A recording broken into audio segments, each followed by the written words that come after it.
નમસ્કાર ગુજરાત વાસીઓ, ફરી એક વખત આપ સર્વે મિત્રોનું હાર્દિક સ્વાગત છે આજના તાજા અને નવા હવામાન સમાચારના વિડીયોની અંદર। મિત્રો, આજે થઈ છે 9 ઓગસ્ટ અને વાર થયો છે શનિવાર। રક્ષાબંધનનો દિવસ છે અને આજે સાંજ પડે અને રાત્રિ પડે એ પહેલા ગુજરાતવાસીઓ આજના આ હવામાન સમાચારને અંત સુધી જાણી લેજો। ગુજરાતમાં આજે સામાન્યથી હળવા નહીં પરંતુ વીજળીના કડાકા ભડાકા થંડરસ્ટોર્મ એક્ટિવિટીના ભાગરૂપે ગુજરાતમાં જોવા મળશે ધોધમાર વરસાદ। જ્યાં દર્શક મિત્રો અત્યારે બંગાળની ખાડી ફરી એક વખત સક્રિય થતા ગુજરાતમાં જન્માષ્ટમીના તહેવાર દરમિયાન ગુજરાતમાં જાણે મેઘરાજા મન મૂકીને વરસવાના છે। ગુજરાતમાં મેઘ તાંડવ શરૂ થશે। ગુજરાતમાં પૂરની આગાહી પણ અંબાલાલ પટેલે વ્યક્ત કરી છે। તો બીજી તરફ પરેશ ગોસ્વામીનું કહેવું છે કે ગુજરાતમાં તારીખ 9 થી લઈને 15 ઓગસ્ટ દરમિયાન માત્ર વરસાદી ઝાપટા જોવા મળશે। ગુજરાતમાં હળવાથી મધ્યમ વરસાદની સંભાવના છે, પરંતુ અંબાલાલ પટેલે કહ્યું એટલે પાકું। અંબાલાલ પટેલની આગાહી મુજબ બંગાળની ખાડી ફરી એક વખત સક્રિય થતા આગામી 3 દિવસમાં આ વરસાદી સિસ્ટમ જ્યારે લો પ્રેશરમાંથી વેલમાર્ક લો પ્રેશરના એરિયામાં કન્વર્ટ થશે અને વેલમાર્ક લો પ્રેશરના એરિયામાંથી જ્યારે મધ્ય ભારતના ભાગો સુધી પહોંચશે બંગાળની ખાડીવાળી વરસાદી સિસ્ટમ, ત્યારે ગુજરાતમાં સાયક્લોનિક સર્ક્યુલેશનના ભાગરૂપે 8 થી લઈને 12 ઇંચ સુધીના ધોધમાર વરસાદ જોવા મળશે। ગુજરાતમાં નદી નાળાઓ છલકાશે। ગુજરાતમાં મકાનો તણાતા જોવા મળવાના છે। જળબંબાકાર જેવી પરિસ્થિતિનું નિર્માણ થશે। બીજી તરફ મિત્રો, ગુજરાતમાં અત્યારે આશ્લેષા નક્ષત્ર ચાલી રહ્યું છે। ગુજરાતમાં છેલ્લા 4 થી 5 દિવસ દરમિયાન તો ગુજરાતમાં વરસાદે વિરામ લીધો છે। ગુજરાતમાં ગરમી, ઉકળાટ અને તાપમાનમાં ભારે વધારો થયો છે। આ સાથે મિત્રો, અંબાલાલ પટેલની આગાહીથી કહી શકાય કે જન્માષ્ટમીના મેળાની મજા બગાડશે આ વરસાદનો નવો રાઉન્ડ। સાથે મિત્રો, ગુજરાતમાં 17 ઓગસ્ટના રોજ મઘાળ નક્ષત્રની શરૂઆત થશે અને આ મઘાળ નક્ષત્રનું વાહન દેડકા છે અને આ નક્ષત્રના કહેવત પ્રમાણે કહી શકાય કે ગુજરાતના ઓગસ્ટ મહિનાના અંતિમ દિવસોની અંદર અને સપ્ટેમ્બર મહિનાના પ્રથમ અઠવાડિયાની અંદર ગુજરાતમાં સાર્વત્રિક વરસાદનો નવો રાઉન્ડ ગુજરાતમાં જોવા મળવાનો છે। જે રીતે મિત્રો, ખાસ કરીને આજે રક્ષાબંધન છે તો છત્રી રેનકોટ કાઢીને ઘરની બહાર નીકળજો, કારણ કે મિત્રો ગુજરાતમાં ફરી એકવાર વાદળછાયું વાતાવરણ જોવા મળ્યું છે। ગુજરાતના દરિયાઈ કાંઠાના ભાગોની અંદર અત્યારે વાદળિયા વાતાવરણ જોવા મળી રહ્યા છે। દરિયાઈ કાંઠાના ભાગોમાં ત્યારે 30 થી લઈને 50 કિલોમીટર પ્રતિ કલાકની ઝડપે તોફાની પવનો ફૂંકાઈ રહ્યા છે। સાથે મધ્ય ભારત અને બંગાળની ખાડી સાથે સાથે અરબ સાગરનો દરિયો પણ ફરી એકવાર સક્રિય થશે તો ગુજરાતના સૌરાષ્ટ્રના દરિયાઈ કાંઠાના ભાગોની અંદર પણ કરંટ જોવા મળશે। દરિયાઈ કાંઠાના ભાગોમાં 15 થી લઈને 20 ફૂટ ઊંચા મોજા ઉછળવાના છે અને આગામી 12 ઓગસ્ટથી 15 ઓગસ્ટનો સમયગાળો હશે ત્યારે ગુજરાતમાં માછીમારોને દરિયો ન ખેડવા માટે હવામાન વિભાગ તરફથી પણ સાવચેત રહેવા માટે અપીલ કરવામાં આવી છે। હવે મિત્રો, આપણે જાણીશું કે હવામાન વિભાગ તરફથી આગામી 3 કલાક માટે ગુજરાતના કયા વિસ્તારની અંદર વરસાદની સૌથી વધારે આગાહી સામે આવી છે, કયા વિસ્તારની અંદર હજુ પણ વરાપનો માહોલ જોવા મળશે। તો સૌથી પહેલા મિત્રો, વરસાદની આગાહી વિશે વાત કરીએ તો કચ્છમાં આજે હળવાથી મધ્યમ વરસાદ આગામી 3 કલાક માટે જોવા મળશે। સાથે સાથે મિત્રો, રાજકોટ છે, ભાવનગરમાં છે, સૌરાષ્ટ્રના ભાવનગરના ગ્રામીણ પંથકોમાં પણ આજે વરસાદી ઝાપટા જોવા મળશે। કોઈ અતિભારે વરસાદની સંભાવના નથી। ગીર સોમનાથમાં માત્ર હળવાથી મધ્યમ ઝાપટા જોવા મળશે। આમ અહીંયા મિત્રો માત્ર 4 જિલ્લાઓ રહેશે। પૂર્વ અને દક્ષિણ ગુજરાતના ભાગોની વાત કરવામાં આવે તો ખાસ ખેડા છે, પંચમહાલ છે, વડોદરા છે, છોટાઉદેપુર છે, સાથે નર્મદા છે, સાથે સાથે મિત્રો નવસારી, સુરત, સાથે દમણ અને દાદરાનગર હવેલી લાગુના વિસ્તારમાં હળવાથી મધ્યમ વરસાદી ઝાપટા જોવા મળશે। કોઈ વિનાશક વરસાદની આગાહી નથી। સાથે વરાપનો માહોલ આજે દેવભૂમિ દ્વારકા છે, જામનગર છે, મોરબી છે, સુરેન્દ્રનગર છે, બોટાદ છે, અમરેલી છે, જૂનાગઢ છે, પોરબંદર, ત્યાં મિત્રો માત્ર આજે વરસાદી વિરામ લીધો છે, એટલે કે વરાપનો માહોલ ત્યાં જોવા મળી રહ્યો છે। સાથે સાથે આજે ઉત્તર ગુજરાતના બનાસકાંઠા, સાબરકાંઠા, અરવલ્લી, મહીસાગર, દાહોદ, ગાંધીનગર, મહેસાણા, પાટણ, અમદાવાદ, આણંદ અને ભરૂચ, ત્યાં પણ મિત્રો આજે ગરમી અને ઉકળાટનું પ્રમાણ ભારે વધી શકે છે।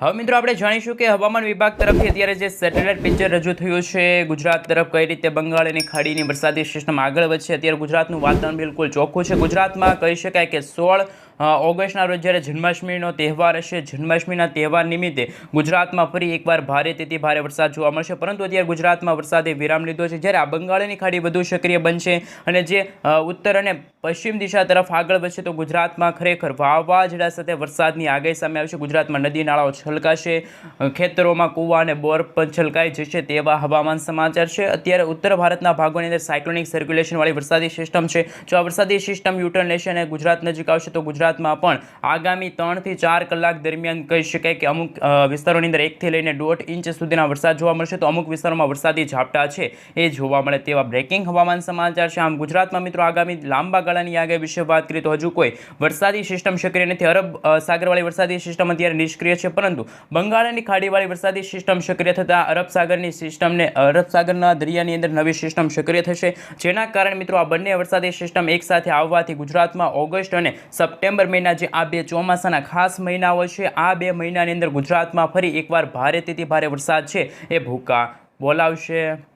હવે મિત્રો આપણે જાણીશું કે આજે સાંજે અને રાત્રિના સમયગાળા દરમિયાન ગુજરાતનું હવામાન કેવું જોવા મળશે. સૌપ્રથમ મિત્રો જો વાત કરવામાં આવે તો આજે કચ્છમાં પણ વાદળિયું વાતાવરણ જોવા મળી રહ્યું છે. હળવાથી મધ્યમ વરસાદ જોવા મળી રહ્યા છે. કોઈ ભારે કોઈ અતિ ભારે કે કોઈ એવું કહી શકે કે ભારે પવનો સાથે ગુજરાતમાં વરસાદની સંભાવના નથી, પરંતુ જ્યારે દક્ષિણ ભારત અને કહી શકાય કે જે અરબ સાગરને અડીને આવેલા ભારતના જેટલા પણ રાજ્યો છે ત્યાં અત્યારે વાતાવરણની અસ્થિરતા જોવા મળી છે. વીજળીના ચમકારા કડાકા ભડાકા સાથેનો વરસાદ શરૂ થઈ ચૂક્યો છે. પરંતુ મિત્રો આમ લાંબા ગાળાની આગાહી વિશે વાત કરીએ તો 16-17 તારીખના રોજ ગુજરાતના વાતાવરણમાં એકદમ મોટા ચેન્જીસ થશે.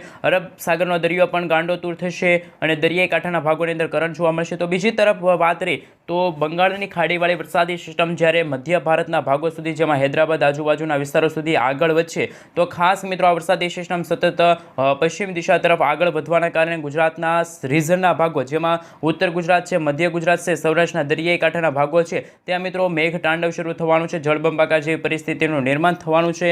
ભારેથી ભારે વરસાદ જોવા મળશે. જે રીતે મિત્રો જૂન અને જુલાઈ મહિનાની અંદર સરેરાશ વરસાદ આંકડા કાઢવામાં આવે તો કહી શકે કે 63% સુધીનો વરસાદ છે જૂન અને જુલાઈ મહિનામાં પડ્યો હતો, પરંતુ સૌથી ઓછો વરસાદ છે એ કચ્છ લાગુના વિસ્તારની અંદર અને કહી શકાય કે સૌરાષ્ટ્રના દરિયાઈ કાંઠાના ભાગોની અંદર માત્ર 52 થી લઈને 54% સુધીનો વરસાદ પડ્યો હતો. પરંતુ ઓગસ્ટ અને સપ્ટેમ્બર મહિનાના પ્રથમ અઠવાડિયાની અંદર ગુજરાતમાં છે એ ભારેથી ભારે વરસાદ જોવા મળશે. અને જ્યારે વાવાઝોડું બનશે ત્યારે સૌરાષ્ટ્ર અને કચ્છના ભાગોને પણ આ વાવાઝોડાની ખૂબ જ વધારે અસર જોવા મળશે.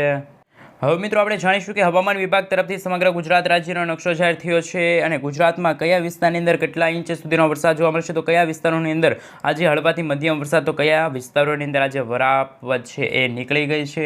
સૌથી પહેલાં વાત કરીએ તો આજે દક્ષિણ ગુજરાતના ભાગોમાં છે એ છૂટાછવાયેલા વિસ્તારોમાં હળવાથી મધ્યમ વરસાદી ઝાપટા જોવા મળશે. અમુક ભાગો રહેશે કે જ્યાં રસ્તા ઉપર પાણીના ગરકાવ પણ થઈ શકે છે, જેમાં મિત્રો આજે વાત કરીએ તો વડોદરા છે, છોટાઉદેપુર છે, ભરૂચ, નર્મદા, સુરત, તાપી, ડાંગ, નવસારી, વલસાડ, દમણ, દાદરાનગર હવેલી લાગુના વિસ્તારમાં પણ હળવાથી મધ્યમ વરસાદ જોવા મળશે. આ સાથે ઉત્તર ગુજરાતના ભાગો, કચ્છ લાગુના વિસ્તારમાં જ્યાં મિત્રો લીલા કલરનું જે વિસ્તાર તમે જોઈ શકો છો, ત્યાં મિત્રો માત્ર આજે હળવાથી મધ્યમ વરસાદ, કોઈ ભારે વરસાદની સંભાવના નથી. આમ લાંબા ગાળાની આગાહી વિશે હવામાન વિભાગ તરફથી આગાહી બહાર આવી છે, જેમાં 11 તારીખ, 10 તારીખ, 9 તારીખ, આ સાથે 12 તારીખનો પણ નકશો જોઈ શકો છો. કોઈ ભારેથી ભારે વરસાદની સંભાવના નથી. 13 તારીખ અને 14 તારીખના રોજ પણ ગુજરાતમાં વરસાદી ઝાપટા જોવા મળશે. કોઈ વિનાશક વરસાદની અત્યારે આગાહી સામે આવેલી નથી.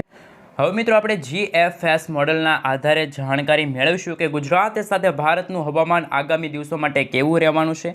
આજે મિત્રો 9 ઓગસ્ટ અને વાર થયો છે શનિવાર, પરંતુ મિત્રો જે રીતે આગાહી સામે આવી છે અત્યારે બંગાળની ખાડીની અંદર નવી હલચલ સક્રિય થઈ છે.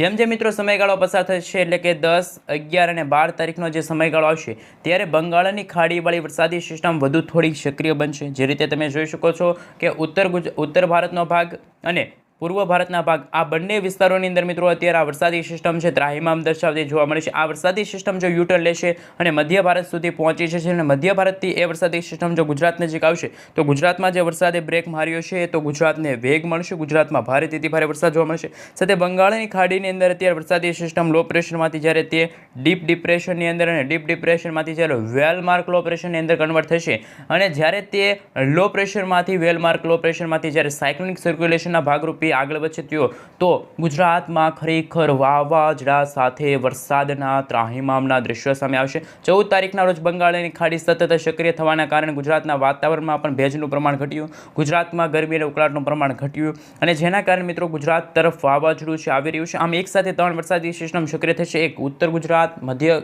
પૂર્વ ભારતના ભાગોની સાથે સાથે એક દક્ષિણ ભારતના ભાગો અને એક અરબ સાગરને અડીને આવેલા જેટલા પણ ભારતના જે રાજ્યો છે, આમ ત્રણેય વરસાદી સિસ્ટમ સક્રિય થતાં સૌથી વધારે ગુજરાતમાં વરસાદની આગાહી હોય તો એ છે સૌરાષ્ટ્રના ભાગોની સાથે દક્ષિણ ગુજરાત, ઉત્તર પૂર્વ અને દક્ષિણ ગુજરાતની ભાગોની સાથે સાથે કહી શકાય કચ્છના ભાગોમાં પણ હળવા વરસાદી ઝાપટા જોવા મળશે. તો અમુક ભાગોની અંદર મિત્રો નદી નાળાઓ છલકાય તેવા બ્રેકિંગ હવામાન સમાચાર પણ સામે આવી રહ્યા છે. આ મિત્રો GFS મોડલ સામે આવી રહ્યું છે. હવે નવું મોડલ વિશે પણ થોડીક વિગતવાર માહિતી મેળવીએ. જે રીતે મિત્રો અત્યારે તમે જોઈ શકો છો નવું વેધર ડેટા સામે આવી રહ્યું છે. આ બંગાળની ખાડીમાં લો પ્રેશર બનશે અને આ ભારતના આ ભાગોની અંદર જ્યારે વરસાદી સિસ્ટમ સક્રિય થશે ત્યારે ઉત્તર ભારત, મધ્ય પૂર્વ ભારત અને દક્ષિણ ગુજરાતના ભાગોની અંદર ભારેથી ભારે વરસાદની સંભાવના છે. તમે જોઈ શકો છો 13થી લઈને જે 18 તારીખનો નકશો હવામાન વિભાગે જાહેર કર્યો છે, જેમાં સૌથી ઓછો વરસાદ કચ્છ અને સૌરાષ્ટ્રના પશ્ચિમ સૌરાષ્ટ્રના ભાગોની અંદર અને સૌથી વધારે વરસાદ છે એ દક્ષિણ ગુજરાતના ભાગોની અંદર છે. મેઘ તાંડવ શરૂ થવા જઈ રહ્યું છે. હવે મિત્રો અંબાલાલ પટેલની આગાહી વિશે વાત કરીએ તો હાલમાં ગુજરાતમાં વરસાદે વિરામ લીધો છે. હવામાન વિભાગની આગાહી પ્રમાણે 15 ઓગસ્ટ બાદ ગુજરાતમાં ભારે વરસાદની સંભાવના છે. હવામાન નિષ્ણાંત એવા અંબાલાલ પટેલે પણ રાજ્યમાં વરસાદને લઈને આગાહી કરી છે. અંબાલાલ પટેલની આગાહી અનુસાર 15 ઓગસ્ટ બાદ સમગ્ર ગુજરાતમાં વરસાદનું જોર વધશે. અનેક જિલ્લાઓમાં મેઘરાજા ધમાકેદાર બેટિંગ કરવાના છે. આગામી 3 દિવસ સુધી રાજ્યમાં સામાન્યથી હળવા વરસાદી ઝાપટા જોવા મળશે. સાથે સાથે મિત્રો 17 ઓગસ્ટ આસપાસ બંગાળના ઉપસાગરમાં એક મજબૂત સિસ્ટમ સક્રિય બનશે, જેનો ટ્રેક છે મિત્રો ખાસ કરીને કહી શકાય કે જે મધ્યપ્રદેશના ભાગો અને ગુજરાતના ભાગો તરફ આવતા ગુજરાતમાં 20 ઓગસ્ટથી ગુજરાતના ભાગોની અંદર ઓગસ્ટ મહિનાના અંતિમ દિવસો સુધી ભારેથી ભારે વરસાદ જોવા મળશે. વરસાદ થયા ન હોવાના કારણે અમુક ભાગોમાં છે એ હજુ પણ ખેડૂતો ચિંતિત છે, પરંતુ જ્યારે વરસાદ થતાં પૂરની સ્થિતિનું પણ નિર્માણ થશે. બંગાળની ઉપસાગરવાળી વરસાદી સિસ્ટમ સાનુકૂળ સ્થિતિ છે જે ડીપ ડિપ્રેશન બનશે અને 13થી 14 ઓગસ્ટ આસપાસ ભારતમાં ચોમાસું સક્રિય થશે. ખેડૂત ભાઈઓને વરસાદની ચિંતા કરવાની જરૂર નથી. 20 ઓગસ્ટની આસપાસ મધ્યપ્રદેશ, વડોદરા, નવસારી, સુરત, આહવા, વલસાડ, ડાંગ આજુબાજુના વિસ્તારની સાથે સાથે દક્ષિણ સૌરાષ્ટ્ર, સૌરાષ્ટ્રના અન્ય ભાગોમાં અતિભારે વરસાદની સંભાવના છે. આ સાથે મિત્રો સમગ્ર ગુજરાતમાં પણ સાર્વત્રિક વરસાદ પડશે અને રાજ્યમાં અત્યાર સુધી સરેરાશ 63% સુધીનો વરસાદ છે. તો આવનારા દિવસોની અંદર હજુ પણ વરસાદની શક્યતા અને વરસાદના વિસ્તારમાં ભારે વધારો જોવા મળશે.